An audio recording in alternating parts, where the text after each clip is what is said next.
Now let's welcome Deb Lannon, Novant Health Brunswick Medical Center chaplain. Deb, welcome. It's such a pleasure to have you here. Thank you. It's good to be here with you. Good. I want to start by you telling us a little bit about your role at the hospital. I am the full-time chaplain at the hospital. They've never had a full-time chaplain before. I know. Volunteers have ably taken care of our community for the last 30 years, and now I work with them, and we provide spiritual care for the patients at the hospital as well as the team members. That's awesome. Well, tell me, how do you get to be a chaplain? You have to have a Master of Divinity degree. Nice. You have to take what's called clinical pastoral education, which involves 300 hours of supervised patient contact and 100 hours of in-class work. And you need 4 of those units to be considered for a chaplaincy position now. And now you need to be board certified, which is an additional You did thing like to do. a residency or an internship or something, is that right? I did a residency at New Hanover where I did 3 of my units and worked full-time as a chaplain. Wow, that's great. Well, we're really lucky and happy to have you here in Brunswick County, I can tell you that. And so tell me a little bit about your role at Novant Health Brunswick Medical Center. What do you do? I work with patients.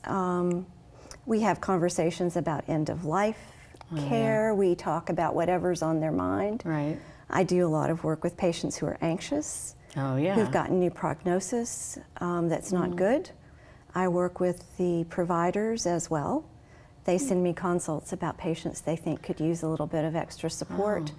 So it's emotional and spiritual support for the patients that are there. Wow, that is nice.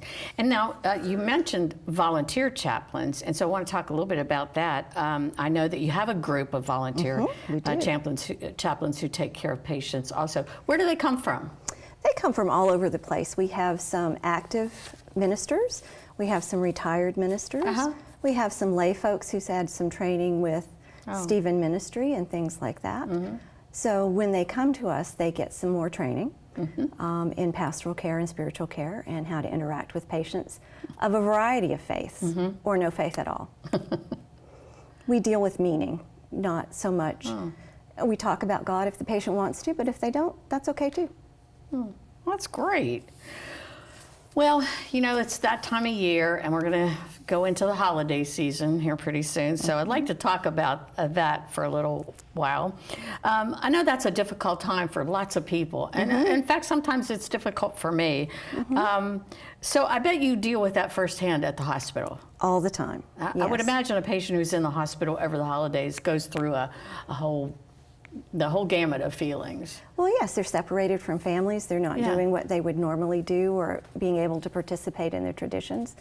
So it's a very difficult time for people in the hospital. And do you have ways of dealing with that? Is there a book on how to grieve during the holidays? There is no book on how to grieve, period. Everybody does it in their own way. And usually with patients in the hospital over the holidays, their families come in and bring stuff in. But if you're grieving because of a first holiday without a loved one, that's a different story. Or if the holidays just aren't joyous for you for some reason, and there are a lot of folks that fall into that category, it's a difficult time of year. And generally what I say to people about that, especially if it's the first of a holiday, you know, is be kind to yourself. It's going to be hard. It's going to be different. And what do you need for this time? Do you need to be with friends or family? Do you need to do a new tradition? Do you need to get away? And explain to family, you know, I can't do that. That's not something I can handle right now. Those kinds of things.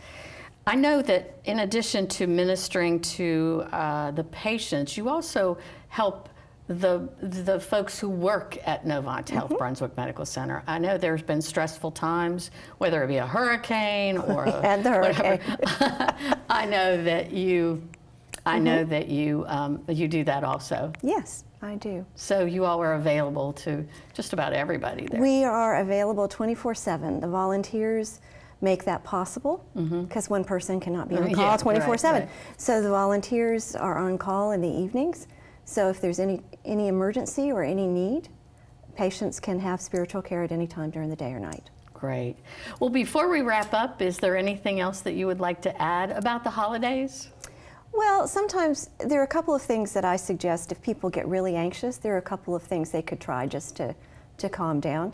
One is just breathe in slowly to the count of 4, hold it for the count of 4, breathe out for the count of 4. That just disrupts the kind of anxiety cycle that we get into and helps you kind of calm down. Yeah. So that's one of the things you can do. That's very simple. Very simple. You can do it anywhere. Yeah. Well, I really appreciate you being here today, and I would love to have you back because there's just so many more questions I would love to ask you. So will you come back? Anytime. Great. I'd be delighted to. Well, it was a pleasure having you, Deb. Thank you, June.